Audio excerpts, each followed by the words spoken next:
জাতীয় থেকে আন্তর্জাতিক, প্রান্তিক, জনপদ থেকে নগর, চারপাশে ঠিক এই মুহূর্তে কি ঘটছে তা নিয়ে আজকের আয়োজন এখন চারদিক। পুরো আয়োজন জুড়ে সঙ্গে আছে আমি মেহেরি নানি। 3 কলেজের শিক্ষার্থীদের বিরুদ্ধে উত্তপ্ত রাজধানীর যাত্রাবাড়ি ডেমরা এলাকা। গতকাল হামলার জেরে আজ মেগা মানডে নামে কর্মসূচি দেয় কবি নজরুল ও সোহরাওয়ার্দী কলেজের শিক্ষার্থীরা।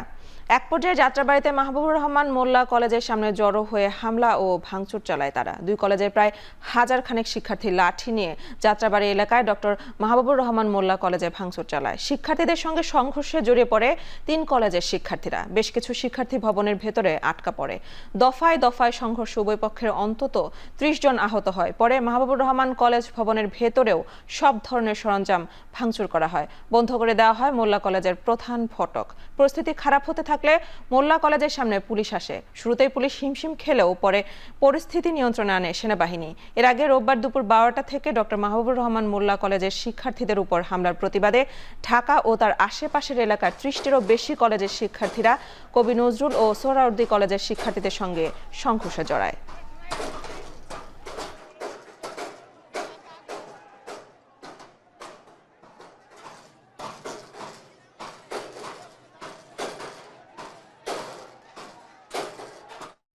এটা হচ্ছে অফিস আর কি, অফিস এরিয়া এটা।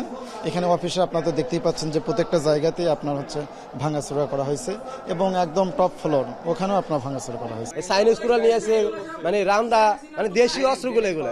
আমার এই প্রতিষ্ঠানকে ধ্বংস করার অধিকার তাদের নেই। আমাদেরকে আইন শৃঙ্খলা বাহিনী সহযোগিতা করে নাই, কেন আজকে এই প্রতিষ্ঠান ধ্বংসস্তূপে পরিণত হবে? সীমিত সাপোর্ট নিয়ে আমরা সর্বোচ্চ সেবা দেওয়ার চেষ্টা করতেছি। আমরা সর্বোচ্চ সেবা দেওয়ার চেষ্টা করছি। আমাদের কমিশনার স্যারের নেতৃত্বে আমাদের চেষ্টা অব্যাহত আছে। আমরা আশা করি, আপনাদের আশ্বস্ত করতে চাই, ঢাকাবাসীকে আশ্বস্ত করতে চাই অঞ্চলের নাগরিকদের, যে আমাদের সাথে থাকুন, আমরা শান্তি শৃঙ্খলার পক্ষে। এই মুহূর্তে যাত্রাবাড়ি এলাকায় আছেন সহকর্মী গালিব ইবনে রিয়াজ। সরাসরি চলে যাচ্ছি তার কাছে। গালিব, এখন কি পরিস্থিতি নিয়ন্ত্রণে এসেছে, বিস্তারিত জানান। পরিস্থিতি এখন পুরোপুরি নিয়ন্ত্রণে। আমরা দেখেছি যে বাইরে অনেক উৎসুক জনতা এখন এই মুহূর্তে অবস্থান করছে, কিন্তু তাদেরকে যেহেতু সেনাবাহিনী এবং পুলিশ এখানে অবস্থান করছে, তারা সেখানকার পরিস্থিতি নিয়ন্ত্রণে অনেক আগেই নিয়ে নিয়েছে। আমি এই মুহূর্তে আছি এই ডক্টর মাহবুবুর রহমান মোল্লা কলেজের ঠিক ভেতরে, এবং এখানকার প্রশাসনিক যে কার্যক্রম হয় যেই বিল্ডিংটায়, সেই বিল্ডিংয়ের একেবারে নিচতলায় আপনি এখন যেটি দেখতে পাচ্ছেন সেটি হচ্ছে যে এটি একটি লাইব্রেরি রুম, যেটি নিচতলায় ছিল, এবং ঠিক তার অপোজিটেই অপর পাশে আমরা দেখতে পাচ্ছি এখানে অ্যাকাউন্টসের কার্যক্রম পরিচালিত হতো। কিন্তু এক কথায় যদি আমি বলতে চাই, তাহলে এখানে এই বিল্ডিংয়ের একটি কোণাও বাদ নেই যেটি আসলে অক্ষত অবস্থায় রয়েছে। লাইব্রেরিতে বিশেষ করে এখানকার প্রত্যেকটি যেই বুকশেলফসগুলো রয়েছে, সেগুলোর প্রত্যেকটি তাকে ধ্বংসযজ্ঞ চালানো হয়েছে। বিশেষ করে এখানকার যেই সিলিং ফ্যানগুলো রয়েছে, সেই সিলিং ফ্যানগুলোকে সেগুলোর উপরে আসলে হামলা হয়েছে। প্রত্যেকটি জায়গা এখানে এক কথায় ধ্বংসযজ্ঞ আমরা দেখতে পাচ্ছি।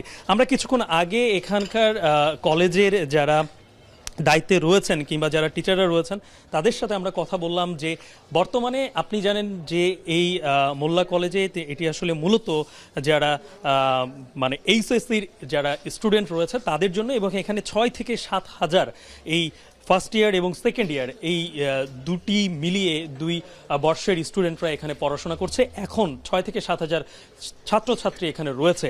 আগামীকাল থেকে এখানে যারা সেকেন্ড ইয়ারের তাদের হচ্ছে কিছু প্রি ক্লাস টেস্ট তাদের শুরু হচ্ছে, এবং যারা ফার্স্ট ইয়ারে যারা ছিল তাদের সেমিস্টার ফাইনাল আগামীকাল থেকে শুরু হওয়ার কথা রয়েছে, যেটি এখন অনিশ্চয়তার জায়গায় চলে এসেছে যে কি হতে যাচ্ছে, এই ছাত্রছাত্রীদের ভাগ্যেও আসলে কি রয়েছে।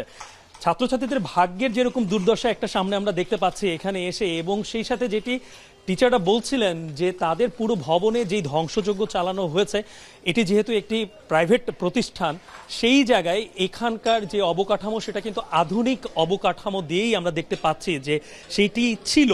সেই জায়গা থেকে যেভাবে ধ্বংসযজ্ঞ চালানো হয়েছে, পুরোপুরি সবকিছু যেহেতু ভেঙে চুরমার করেছেন তারা, এই যাদের বিরুদ্ধে তারা অভিযোগ দিচ্ছেন, এই ছাত্রছাত্রীরা কিংবা শহীদ সোহরাওয়ার্দী এবং কবি নজরুলের শিক্ষার্থীরা যে ধ্বংসযজ্ঞ চালিয়েছেন, তারা যে অভিযোগটা দিচ্ছেন করছেন। এরপরে আসলে তারা বলছেন যে তাদের 60 থেকে 50 কোটি টাকার ক্ষতি ইতিমধ্যে হয়ে গেছে। আমরাও যেটি আসলে স্বচক্ষে দেখতে পাচ্ছি যে এখানকার যে বিশেষ করে সবথেকে শঙ্কার যে বিষয়টা আমরা দেখতে পেয়েছি যে যেই লিফটটি ছিল সেই লিফটে আমরা কুড়ালের দাগ দেখতে পেয়েছি, অর্থাৎ যারা এসেছে এইখানে হামলা চালিয়েছে ছাত্র এখানকার যেই টিচাররা যারা রয়েছেন তারাও বলছেন যে এটি আসলে পরিকল্পিত হামলা, এর বাইরে কিছু হতে পারে না।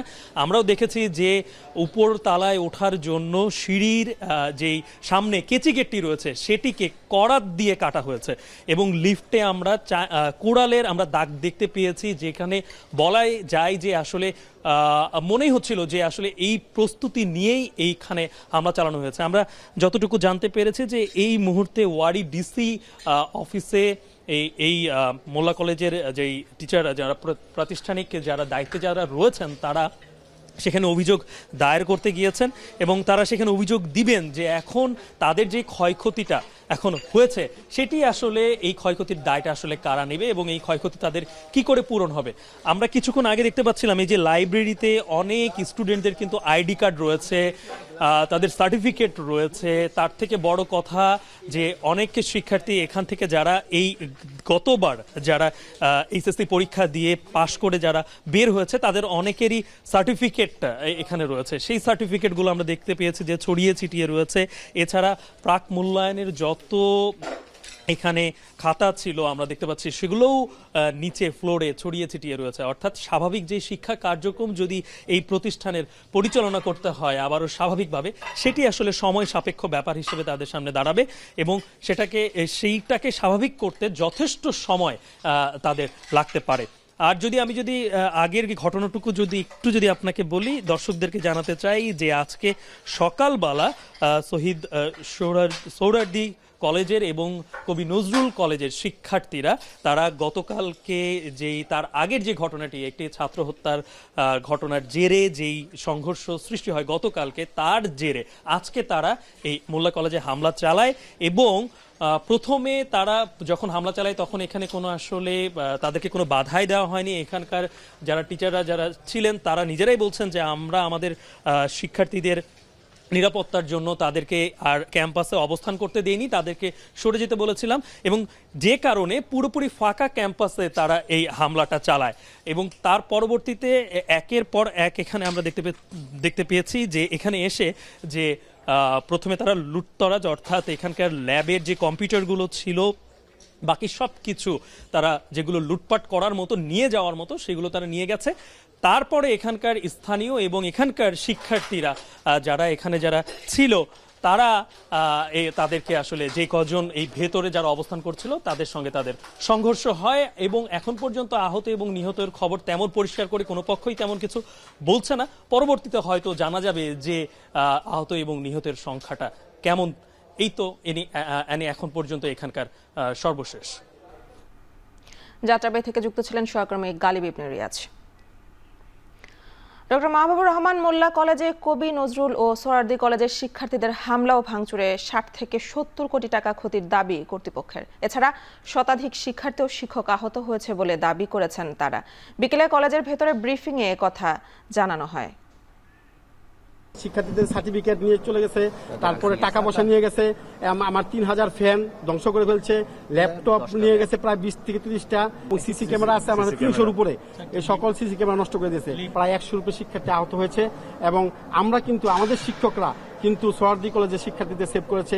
আমাদের অনেক শিক্ষক আহত হয়েছে, তাদের শরীরে এখনো দেখেন রক্তের দাগ রয়েছে। বর্তমান সরকারকে আমি বিনীত অনুরোধ করব প্রত্যেকটি শিক্ষা প্রতিষ্ঠান একটা স্বাভাবিক পর্যায়ে চলে আসুক এবং শিক্ষার্থীরা যেন লেখাপড়ায় মনোযোগ দেয়। এটা করার জন্য কি ধরনের পদক্ষেপ এই সরকারের নেওয়া উচিত সেটা দ্রুত যদি না নিতে পারে দেশ কিন্তু আরো অন্যদিকে চলে যাবে।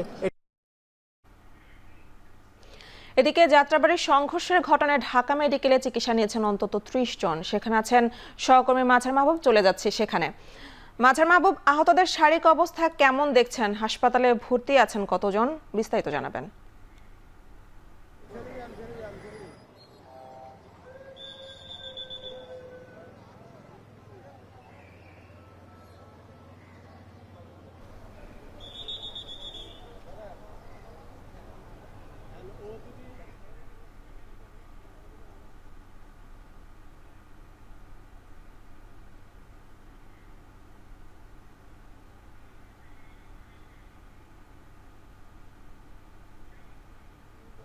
চিকিৎসানীর সরোয়ার্দী, কবি নজরুল এবং মোল্লা কলেজের যে শিক্ষার্থীদের যে সংঘর্ষ, সেই সংঘর্ষে এখনো পর্যন্ত ঢাকা মেডিকেলে আমরা দুই ধরনের তথ্য পেয়েছি। যে যা ঢাকা মেডিকেলের টিকিট কাউন্টার থেকে বলা হয়েছে যে এখনো পর্যন্ত 24-25 জনের মতো এসে চিকিৎসা নিয়েছেন। অপরদিকে এখানকার পুলিশ ফাঁড়ির যে ইনচার্জ, তিনি আমাদেরকে যেমন জানিয়েছেন যে এখানে 30 থেকে 32 জনের মতো এখনো পর্যন্ত চিকিৎসা নিয়েছেন।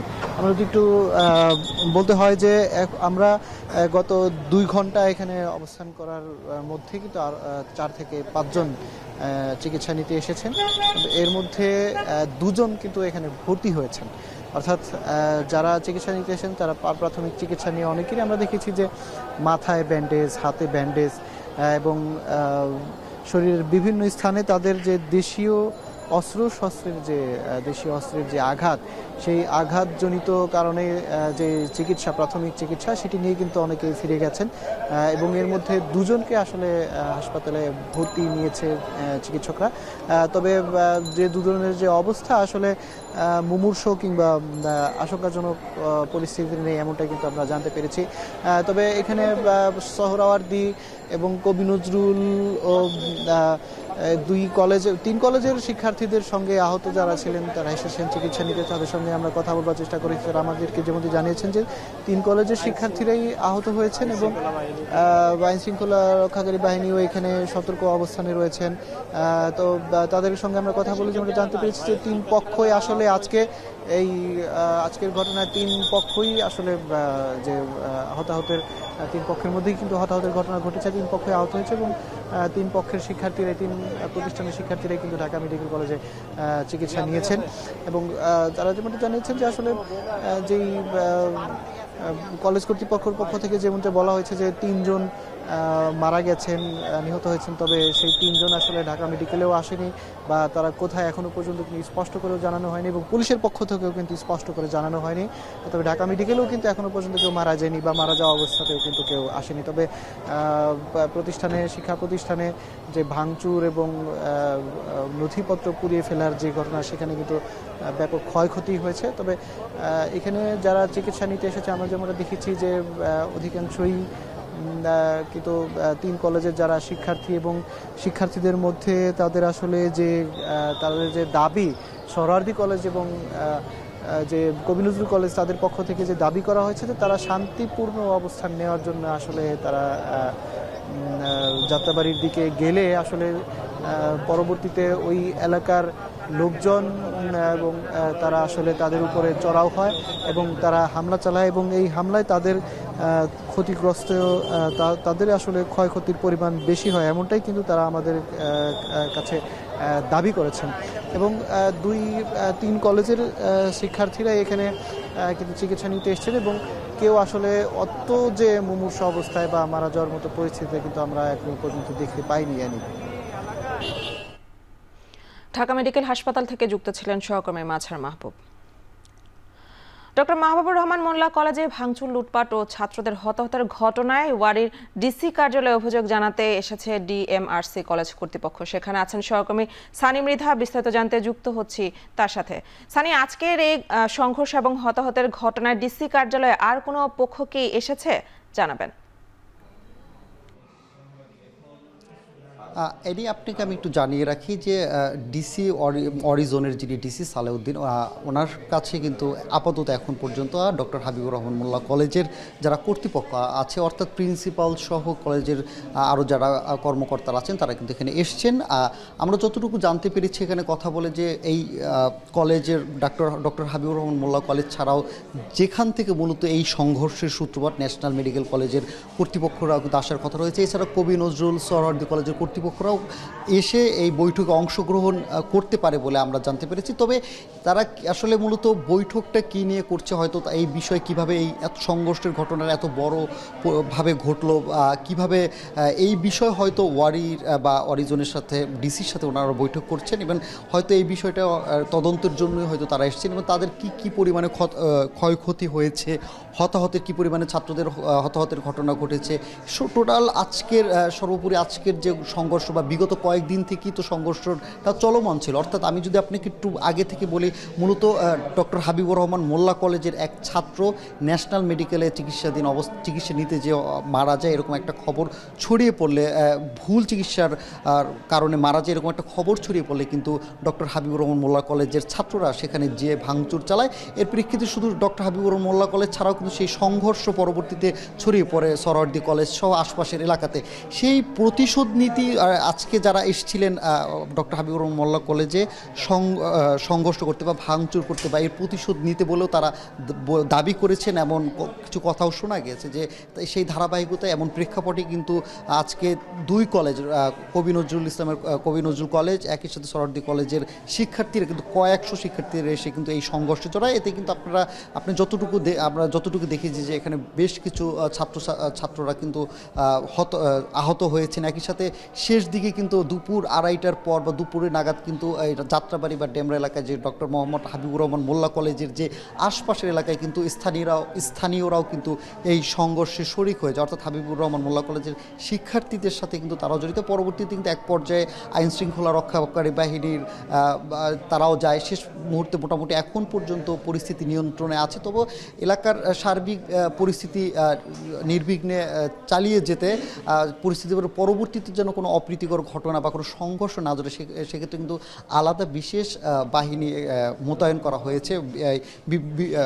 বিশেষ বাহিনী ওখানে, আইন শৃঙ্খলা বাহিনী ওখানে মোতায়েন করা হয়েছে। তবে এখন পর্যন্ত মিটিংয়ের সবশেষ কী নিয়ে কোন পর্যায়ে আছে, শুধুমাত্র হাবিবুর রহমান মোল্লা কলেজের প্রিন্সিপাল আছেন, কিন্তু কী নিয়ে এখন পর্যন্ত তারা বৈঠক করেছেন, কী দাবি বা কী পরিমাণে ক্ষয়ক্ষতির পরিমাণ তারা তুলে ধরেছেন, এই বিষয়ে এখনও আনুষ্ঠানিকভাবে কোনো বক্তব্য আমরা আসলে পাইনি।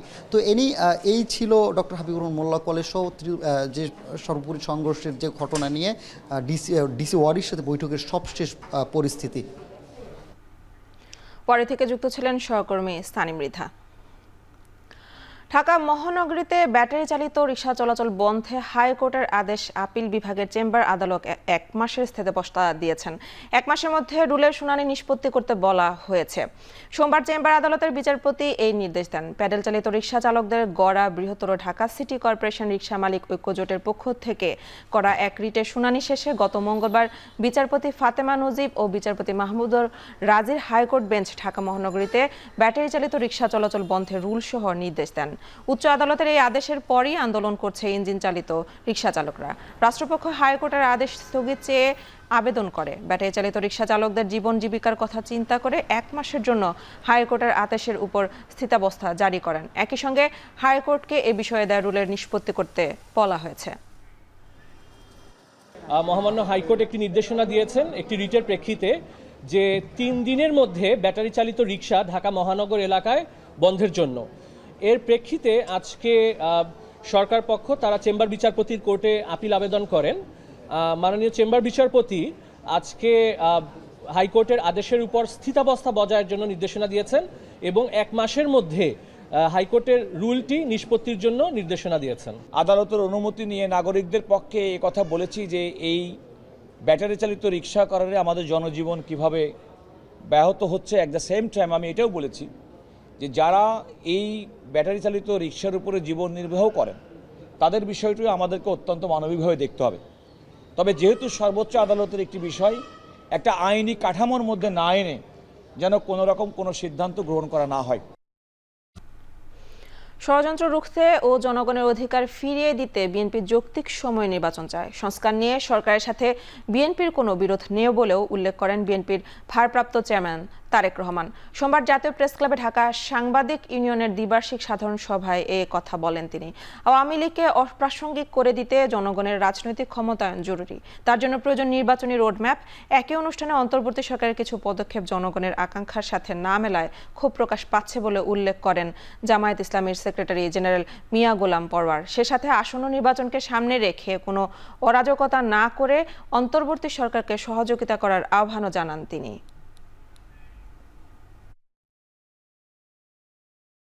এই অন্তর্বর্তীকালীন সরকারের সকল সিদ্ধান্ত, সকল পলিসি, সকল ভূমিকা সবকিছুর মধ্যে গণ আকাঙ্ক্ষার প্রতিফলন থাকা উচিত।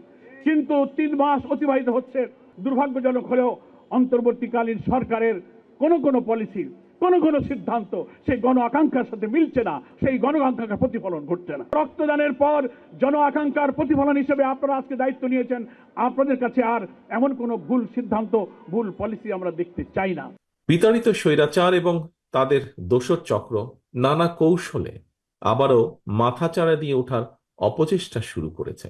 বাংলাদেশের পক্ষের শক্তির মধ্যে ভুল বোঝাবুঝি সৃষ্টির পায়তারায় লিপ্ত হয়েছেন।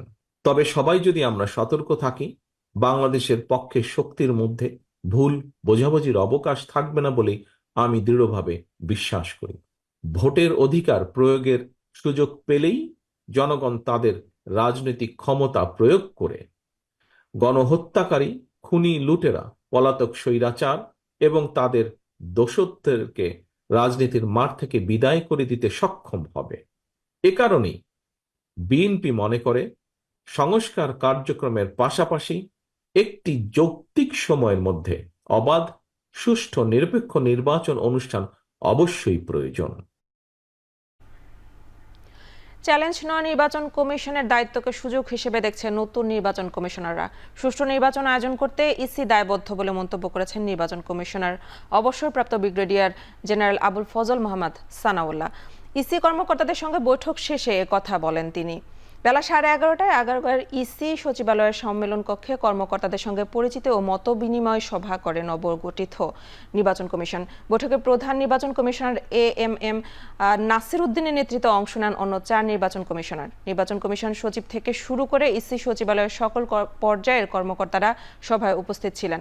বৈঠকে কর্মকর্তাদের সাচিবিক দায়িত্বের ব্যাপারে খোঁজ খবর নেন নতুন নির্বাচন কমিশনাররা। পাশাপাশি নির্বাচনের প্রক্রিয়া ও বিধিবিধানের বিষয়ে কমিশনারদের অবহিত করেন ইসি কর্মকর্তারা। বৈঠক শেষে নির্বাচন কমিশনার আবুল ফজল মোহাম্মদ সানাউল্লাহ সাংবাদিকদের সাথে কথা বলেন। ভালো নির্বাচন দেওয়ার কোনো বিকল্প নেই বলে মন্তব্য করেন তিনি। আমরা কি চাই ভবিষ্যতে সেটা নিয়ে কথা বলেছি এবং আমাদের চাওয়া ভেরি সিম্পল, একটা সুন্দর নির্বাচন।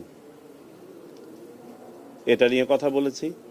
আমাদের দায়িত্ব পালনে বিভিন্ন পর্যায়ের অফিসারদেরকে মাননীয় সিইসি মহোদয় দিক নির্দেশনা দিয়েছেন এবং একনিষ্ঠতা, সততা, জবাবদিহিতার ব্যাপারে আলোকপাত করা হয়েছে।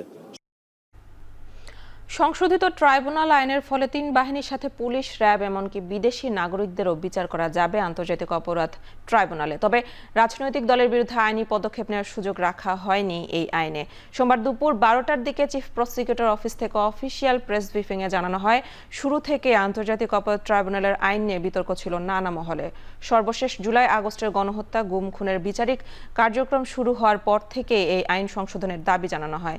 এরই ধারাবাহিকতায় গত রোববার আইন মন্ত্রণালয় থেকে এই আইনের সংশোধিত গেজেট প্রকাশ করা হয়েছে।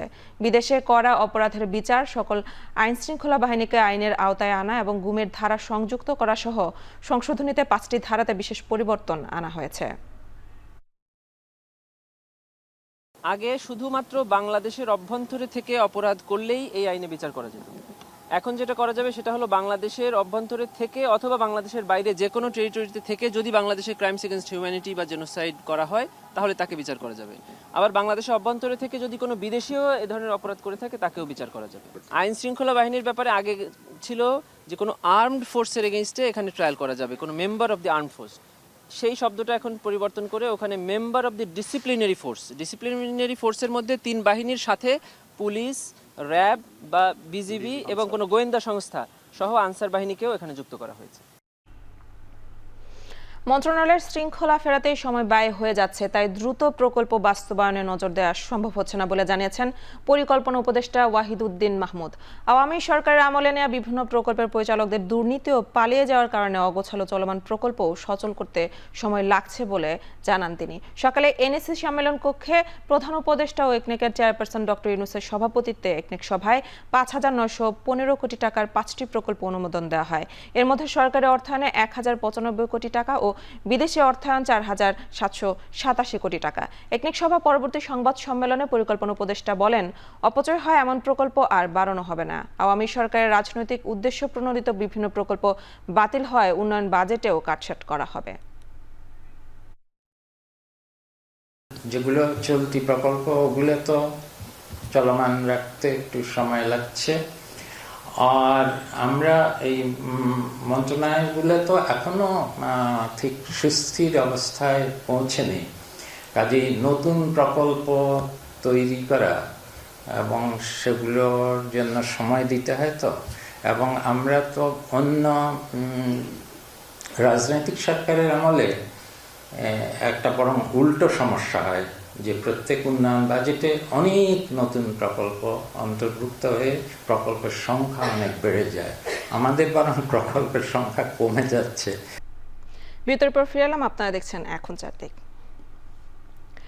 দেওয়া হবে বিনা সুদে ঋণ, টাকার অঙ্কটা 1 থেকে 5 লাখ, শর্ত শুধু যোগ দিতে হবে অহিংস গণ অভ্যুত্থানের সোহরাওয়ার্দী উদ্যানের সমাবেশে। আর এ কারণেই দেশের বিভিন্ন জেলা থেকে রাজধানীতে নিয়ে আসা হয়েছে বাস ও গাড়ি ভর্তি মানুষ। যাদেরকে নিয়ে আসা হয়েছে তাদের সাথে সরেজমিনে কথা বলে জানা যায় ঢাকা বিশ্ববিদ্যালয়ে এসে অহিংস গণ অভ্যুত্থানের সমাবেশ কোথায় সেই তথ্য জানার চেষ্টা করছে লাকসাম থেকে আসা গাড়ির চালক। এ সময় দফায় দফায় ফোন করেও খুঁজে পাওয়া যায়নি সমাবেশ স্থল। একই অবস্থা অন্যদেরও। গাড়িতে থাকা 64 যাত্রীর অধিকাংশই মহিলা। গাড়ি ভাড়া 400 টাকা আর ফর্ম পূরণের জন্য 20 টাকা দিয়ে ঢাকা এসেছেন তারা। তবে যোগাযোগ করার চেষ্টা করেও পাওয়া যায়নি আয়োজকদের। আর সবার মুখে একই কথা, সমাবেশে যোগ দিলেই পাওয়া যাবে বিনা সুদে লোন। কালো টাকা সাদা করবো ওইরকম একটা উদ্যোগ নিয়ে আনছে আমাদেরকে, তো আমাদেরকে তো আসলে ভাড়া আনছে, আমরা তো অত কিছু জানি না। শাহবাগ একটা মিটিং বলতে অর্থাৎ ওই কিস্তি দিব বলছিল, বলছে মানে 420 টাকা করে ফর্ম দিলে আমরা লোক মানে বেশি দেখাইলে মানে একটা অফিস হবে না ইয়ার মধ্যে কিস্তি দিবে আমরা 1 লাখ টাকা দিলে 1000 টাকা মাসে করে দিব, 8 বছর 4 মাসে যায় এটা ঋণ সুদ করে লই যাবে তারা। ট্রেড ইউনিয়ন করার শর্ত শিথিল সহ বাংলাদেশের শ্রম অধিকার সংক্রান্ত 11 দফার বাস্তবায়ন চায় যুক্তরাষ্ট্র। বাস্তবায়ন হলে দেশটির বাজারে তৈরি পোশাক সহ বাংলাদেশি পণ্যের রপ্তানি বাড়বে বলে জানিয়েছেন শ্রম সচিব। সচিবালয়ে মার্কিন প্রতিনিধি দলের সঙ্গে বৈঠক শেষে তিনি বলেন, আগামী মার্চের আগে শ্রম আইন সংশোধন করা হবে। সেখানে আন্তর্জাতিক শ্রম সংস্থা, যুক্তরাষ্ট্র ও ইউরোপীয় ইউনিয়নের দেয়া পরামর্শের প্রতিফলন থাকবে। এছাড়া মালিক শ্রমিকের সমন্বয়ে 18 দফা বাস্তবায়নের মাধ্যমে বায়ারদের আগ্রহ বাড়বে। এই মুহূর্তে তৈরি কোনো ফ্যাক্টরিতে শ্রমিক অসন্তোষ নেই জানিয়ে তিনি বলেন, নতুন করে অসন্তোষ তৈরি হলে ব্যবস্থা নেওয়া হবে। জমি ভরাট ও ভূমিদস্যুদের বিরুদ্ধে রাজুকের কোনো কার্যকর পদক্ষেপ নেই। এজন্য রাজুকের কার্যক্রম স্বচ্ছ ও জনমুখী করার আহ্বান জানিয়েছেন পরিবেশ, বন ও জলবায়ু উপদেষ্টা সৈয়দা রিজওয়ান হাসান। সকালে বুয়েটের এক সেমিনারে তিনি কথা বলেন। বন বিভাগের সমস্ত দখল এটা কিন্তু 5% অফ ইটস ফরেস্ট ল্যান্ড, বাকি যে 95% আছে সেইটুকুও যদি ঠিক করে রক্ষা করতো তাহলেও তো আমরা বলতে পারতাম আমাদের দেশে বন আছে। এখন এই 5% অফ দ্য ফরেস্ট ল্যান্ডে কমপ্লেক্স কেন? কারণ বন বিভাগ একটা নোটিফিকেশন 4 ধারায় দিয়ে চুপ করে বসে থাকে, ওইটা আর পরে গিয়ে 20 ধারায় ফাইনালাইজ করে না। গাজীপুরের টঙ্গীতে অবৈধ গ্যাস সংযোগ বিচ্ছিন্নে তিতাসের অভিযান চলছে। অভিযানে জেলা প্রশাসনের নির্বাহী ম্যাজিস্ট্রেট সহকারী কমিশনার নেতৃত্বে অংশ নিয়েছে তিতাস গ্যাস অ্যান্ড ডিস্ট্রিবিউশন কোম্পানির কর্মকর্তারা। এ নিয়ে আরও জানাতে ঘটনাস্থল থেকে সরাসরি যুক্ত হচ্ছেন সহকর্মী ইফতেখার রায়হান। ইফতেখার, অভিযানে কি ব্যবস্থা নেওয়া হয়েছে বিস্তারিত জানাবেন। বিকেল থেকেই এই তিতাস গ্যাসের যে অবৈধ সংযোগ বিচ্ছিন্নের যে অভিযান সেটি শুরু হয়েছে এবং এখন পর্যন্ত আমরা দেখেছি যে গাজীপুরের যে টঙ্গীর মৌতকুন এলাকায় সেখানে একটি ওয়াশিং কারখানা, সেই কারখানাটি মূলত অবৈধ গ্যাস সংযোগ দিয়ে কিন্তু এই কারখানাটি পরিচালনা করছিলেন। এমন তথ্যের ভিত্তিতে এখানে এসে অভিযান চালিয়ে এই কারখানাটির যে সংযোগটি রয়েছে মাটি খুঁড়ে সেই সংযোগটি বিচ্ছিন্ন করা হয়েছে এবং এই কারখানার মালিককে 50,000 টাকা জরিমানা করা হয়েছে। এবং এর পাশে কিন্তু এখন অন্য আরেকটি বাসাবাড়ি এবং যে কারখানা রয়েছে সেখানেও কিন্তু অভিযান চলছে। তবে আমরা তিতাস গ্যাস কর্তৃপক্ষের সাথে কথা বলেছিলাম, তারা যেটি জানিয়েছেন মূলত শিল্প এলাকায় অনেক প্রতিষ্ঠান রয়েছে যারা অবৈধ গ্যাস সংযোগ ব্যবহার করেন এবং এই সংযোগটির সাথে কিন্তু তিতাসেরই অনেক কর্মকর্তারা জড়িত রয়েছেন বলে আমাদের কাছে তথ্য রয়েছে। এবং বিভিন্ন সময় এই অবৈধ গ্যাস সংযোগ ব্যবহার করার কারণে যারা মূলত বৈধ গ্রাহক তারা কিন্তু গ্যাসের চাপ পাচ্ছিলেন না, অর্থাৎ গ্যাসের সরবরাহ সঠিকভাবে পাচ্ছিলেন না। এমন এই কারণে সেসব প্রতিষ্ঠানগুলো কিন্তু ক্ষতির সম্মুখীন হচ্ছিলেন। এবং অনেক বাসাবাড়িতে আমরা দেখেছি যে 2টি চুলা কিংবা চুলার অধিক চুলা বসিয়ে কিন্তু এই গ্যাস ব্যবহার করা হচ্ছিল, যে কারণে তিতাস গ্যাস কর্তৃপক্ষের যে আজকে এখানে টঙ্গী যে সহকারী কমিশনার ভূমি জেলা প্রশাসকের নির্বাহী ম্যাজিস্ট্রেট তার নেতৃত্বে অভিযান শুরু হয়েছে এবং অভিযানে একটি প্রতিষ্ঠানকে এখন পর্যন্ত 50,000 টাকা জরিমানা করা হয়েছে। এবং তারা বলছেন যে মূলত এই যে ওয়াশিং কারখানাগুলো গড়ে উঠেছে মুরপুন শিলমন এলাকায়, এই ওয়াশিং কারখানাগুলোতে বৈধ সংযোগের চাইতে অবৈধ সংযোগের পরিমাণ বেশি। অধিকাংশ কারখানাগুলো আমরা দেখেছি যে বাহিরে যে আলাদা সিলিন্ডার রেখে তারা জানানোর চেষ্টা করেন যে সেটি আলাদা সিলিন্ডার গ্যাস ব্যবহার করে চলা হয়, তবে মূলত এর আড়ালে তারা যে গোপনে মাটি খুঁড়ে রাতের অন্ধকারে কিন্তু এখানে অবৈধ গ্যাস সংযোগ ব্যবহার লাগিয়ে সেগুলো ব্যবহার করেন, যে কারণে কিন্তু এখানে অভিযান চালানো হচ্ছে। এবং এই ওয়াশিং কারখানাগুলোর বিরুদ্ধে কিন্তু প্রায় সময় কিন্তু বিভিন্ন ধরনের অভিযোগ কিন্তু শোনা যাচ্ছিল। এবং শিল্প এলাকায় কিন্তু আমরা প্রায় সময় এই শীতের সময় দেখি যে গ্যাসের যে একটি সংকট তৈরি হয়, চাপ কমে যায়, যে কারণে কিন্তু এই শীত মৌসুমের আসার আগেই তিতাস গ্যাস কর্তৃপক্ষ এই অভিযানে নেমেছে এবং সেই অভিযান কিন্তু এখন পর্যন্ত চলছে। তো এখন পর্যন্ত একটি প্রতিষ্ঠানকে 50,000 টাকা জরিমানা করা হয়েছে। তো সবকিছু মিলে গাজীপুরের টঙ্গী থেকে এই ছিল আমার কাছে তিতাস গ্যাসের অবৈধ গ্যাস সংযোগ বিচ্ছিন্নের অভিযানের সবশেষ তথ্য। গাজীপুরের টঙ্গী থেকে যুক্ত ছিলেন সহকর্মী ইফতেখার রায়হান। বীরত্ব ও সাহসিকতাপূর্ণ কাজের স্বীকৃতি স্বরূপ বিমান বাহিনীর কর্মকর্তাদের পদক প্রদান এবং শ্রেষ্ঠ বিমান সেনাদের ট্রফি ও সনদপত্র দেওয়া হয়েছে। সোমবার অনুষ্ঠানের প্রধান অতিথি ছিলেন বিমান বাহিনী প্রধান air chief marshal Hasan Mahmud Khan. তিনি বাহিনীর কর্মকর্তা ও সেনাদের হাতে পুরস্কার তুলে দেন। অনুষ্ঠানে 2023 সালের জন্য 39 জন বিমান বাহিনীর কর্মকর্তা ও বিমান সেনাকে শান্তিকালীন পদক দেওয়া হয়। এছাড়াও একই অনুষ্ঠানের মাধ্যমে 2023 সালের জন্য নির্বাচিত 6 জন শ্রেষ্ঠ বিমান সেনা ও এমওডিসি এয়ার সদস্যদের ট্রফি ও সনদপত্র বিতরণ করা হয়।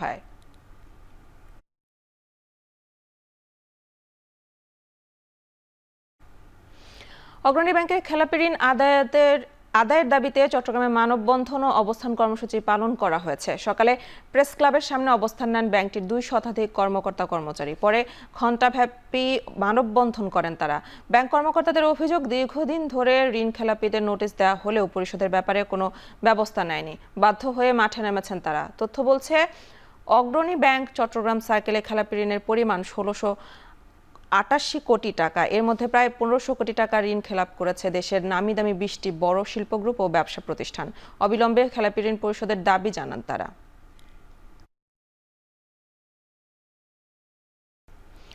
ঢাকা বিশ্ববিদ্যালয়ের পরিবেশ সুরক্ষা, সবুজায়ন এবং শিক্ষার্থীদের মধ্যে পরিবেশ রক্ষার সচেতনতা সৃষ্টিতে ক্লিন ক্যাম্পাস কর্মসূচি পালিত হয়েছে। সকালে আরবরি কালচার সেন্টার, ঢাকা বিশ্ববিদ্যালয় এবং ঢাকা বিশ্ববিদ্যালয় পরিবেশ সংসদের উদ্যোগে এই কর্মসূচির উদ্বোধন করেন উপাচার্য অধ্যাপক ডক্টর নিয়াজ আহমেদ খান। এ সময় তিনি বিশ্ববিদ্যালয়ের সার্বিক পরিবেশ রক্ষায় শিক্ষক, কর্মকর্তা, কর্মচারী এবং শিক্ষার্থী সবাইকে নিজ নিজ জায়গা থেকে কাজ করার আহ্বান জানান এবং শীতকালে ওপেন বার্নিং না করার অনুরোধ করেন। এরপর কর্মসূচির অংশ হিসেবে শিক্ষার্থীরা ক্যাম্পাসে র্যালি করে এবং ছোট ছোট দলে ভাগ হয়ে পুরো ক্যাম্পাস পরিষ্কার করে।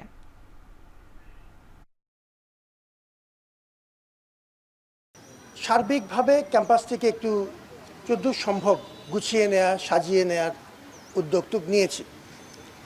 আমাদের বিভিন্ন অনুষদ, আমাদের আরবরিকালচার বিভাগ, আমাদের পরিবেশ সংসদ, হলগুলোর তরফ থেকেও বিভিন্ন পর্যায়ে উদ্যোগ নেওয়া হয়েছে। এই উদ্যোগগুলোর মধ্যে আছে পরিবেশ সচেতনতামূলক বিভিন্ন সভা, সেমিনার, সিম্পোজিয়া এবং বৃক্ষরোপণ। পিটিআই নেতা ইমরান খান সহ দলের অন্যান্য কারাবন্দী নেতাদের মুক্তির দাবিতে টানা দ্বিতীয় দিনের মতো উত্তাল গোটা পাকিস্তান। টিয়ারশেল নিক্ষেপ ও ব্যারিকেড দিয়েও থামানো যাচ্ছে না এই গণ আন্দোলন। খায়বার পাখতুনখোয়ার মুখ্যমন্ত্রী আলী আমিন গন্ডাপুরের নেতৃত্বে রাজধানীর দিকে এগিয়ে যাচ্ছে হাজার হাজার মানুষ। এ ভরে যুক্ত হয়েছেন পিটিআইয়ের প্রতিষ্ঠাতা ইমরান খানের স্ত্রী বুশরা বিবিও। অনেক স্থানে পুলিশের সঙ্গে ধাওয়া, পাল্টা ধাওয়া ও গোলাগুলির খবর পাওয়া গেছে। উত্তেজনা বাড়তে থাকা ইসলামাবাদ ও রাওয়ালপিন্ডির সব শিক্ষা প্রতিষ্ঠান বন্ধ রাখা হয়েছে। এমনকি বেলারুশের প্রেসিডেন্টের সফরে অপ্রীতিকর ঘটনায় রাতে ইসলামাবাদের 33টি গুরুত্বপূর্ণ প্রবেশপথে অতিরিক্ত কর্মী মোতায়েন করা হয়েছে।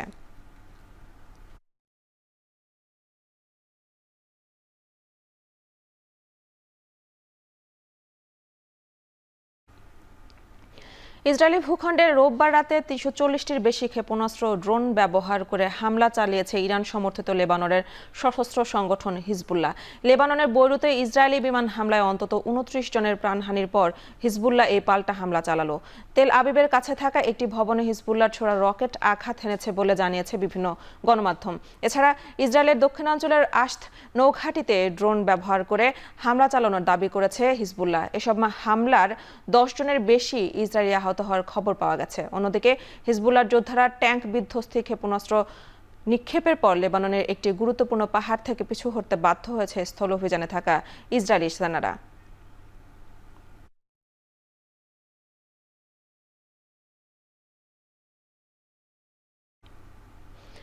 ব্রিটেনে নতুন করে সাধারণ নির্বাচনের দাবি জানিয়ে অনলাইন পিটিশনে স্বাক্ষর করেছেন প্রায় 20 লাখ মানুষ। ইউকে গভর্নমেন্ট অ্যান্ড পার্লামেন্টের ওয়েবসাইটে প্রতি মিনিটে এই পিটিশনে যোগ হচ্ছে 2000-এর বেশি স্বাক্ষর। গেল বুধবার দাখিল করা হয় এই পিটিশন, যেখানে বলা হয় কিয়ার স্টারমার নেতৃত্বাধীন লেবার পার্টি সরকার নির্বাচনী প্রতিশ্রুতি পূরণে ব্যর্থ হয়েছে।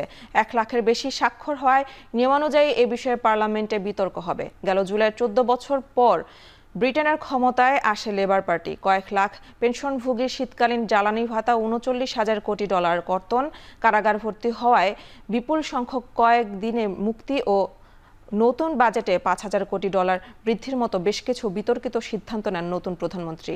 এতে স্টারমারের অ্যাপ্রুভাল রেটিং নেমেছে -38-এ।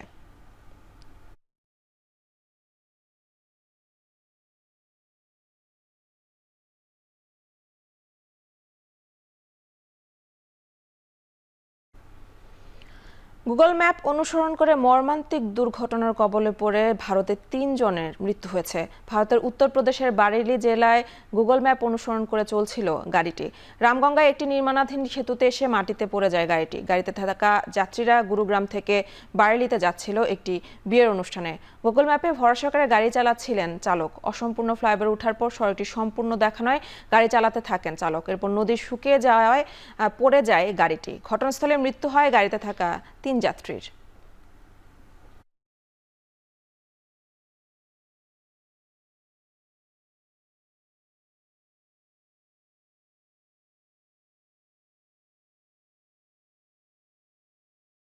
শেষ করছে এখন চারদিক। সঙ্গে থাকার জন্য ধন্যবাদ।